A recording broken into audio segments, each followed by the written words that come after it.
সুপ্রিয় শিক্ষার্থী বন্ধুরা, তোমাদের জন্য নতুন আরেকটি ক্লাস নিয়ে হাজির হলাম। আশা করি সবাই ভালো আছো। আজকে আমরা অনুশীলনী 1.2 এর 5, 6 ও 7 নং প্রশ্নের সমাধান করব।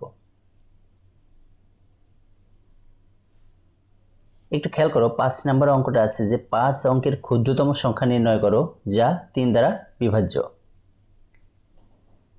তো আমরা এখন 5 অঙ্কের ক্ষুদ্রতম সংখ্যা লিখব। তো 5 অঙ্কের ক্ষুদ্রতম সংখ্যা আমরা একটা জিনিস জানি যে সবথেকে ক্ষুদ্রতম যে অঙ্ক সেটা হচ্ছে 0। তাহলে এখানে নিয়ম অনুযায়ী 5টা শূন্য হবে, কিন্তু 5টা শূন্য দিলে সেই সংখ্যাটা আসলে কোনো অর্থবোধক সংখ্যাই হয় না। সেক্ষেত্রে আমরা কি করব? আমরা ঠিক প্রথম যে শূন্যটা সেখানে শূন্যের পরিবর্তে 1 লিখব এবং বাকি 4টা শূন্য লিখব। তাহলে এটাই 5 অঙ্কের ক্ষুদ্রতম সংখ্যা। এখন এই সংখ্যাটির অঙ্কগুলোর যোগফল হলো 1, যা 3 দ্বারা বিভাজ্য নয়, কিন্তু আমাদের সংখ্যাটি তো 3 দ্বারা বিভাজ্য হতে হবে। এজন্য আমরা কি করব? 1 এর পরবর্তী 3 দ্বারা বিভাজ্য সংখ্যা হচ্ছে 3। এখানে 3 বিয়োগ 1 সমান 2, অর্থাৎ 2 যোগ করলে সংখ্যাটি 3 দ্বারা বিভাজ্য হবে। অতএব নির্ণয় 5 অঙ্কের ক্ষুদ্রতম সংখ্যা,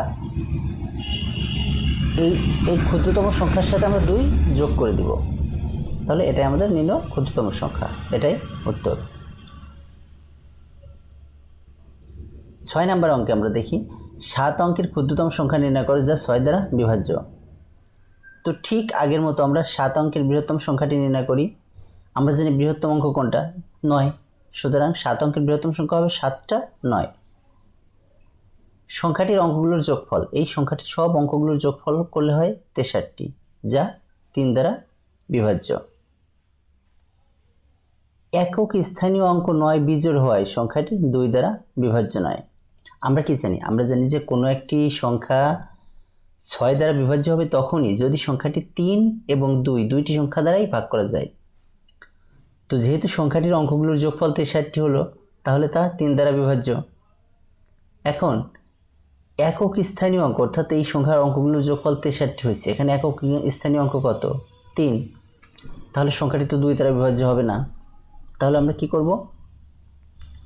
সুতরাং এত সংখ্যাটি 2 ও 3 উভয় অঙ্ক দ্বারা বিভাজ্য না হওয়ায় 6 দ্বারা বিভাজ্য হবে না। এখন সংখ্যাটি থেকে 3 বিয়োগ করে পাই, এই সংখ্যাটি থেকে আমরা 3 বিয়োগ করে দিই। তাহলে আমরা কত হবে? এই যে যা হলো এটা সংখ্যাটির অঙ্কগুলোর যোগফল 60, যা 3 দ্বারা বিভাজ্য। একক স্থানীয় অঙ্ক 6 জোড় হওয়ায় সংখ্যাটি 2 দ্বারা বিভাজ্য।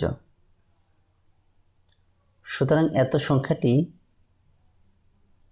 2 ও 3 উভয় অঙ্ক দ্বারা বিভাজ্য হওয়ায় 6 দ্বারা বিভাজ্য হবে। অতএব নির্ণয় 7 অঙ্কের বৃহত্তম সংখ্যা